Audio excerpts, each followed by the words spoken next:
এই মেয়েটি দাঁড়িয়ে মজা করে পান খাচ্ছিল। তখন এই চালাক দোকানদার তার মোবাইলের ডাটা ওই মেয়েটির মোবাইলে ট্রান্সফার করে দেয়, কিন্তু মেয়েটি কিছুই বুঝতে পারে না। এরপর জিজ্ঞাসা করে, ভাই কয় টাকা হয়েছে?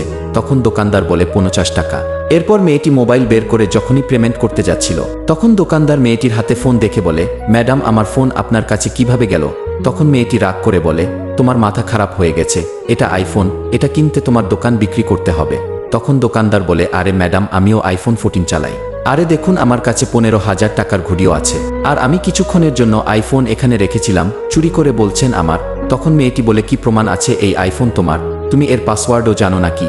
তখন দোকানদার বলে, জি এটার পাসওয়ার্ডও আমি জানি, আমার ফেস দিতেই লক খুলে যাবে।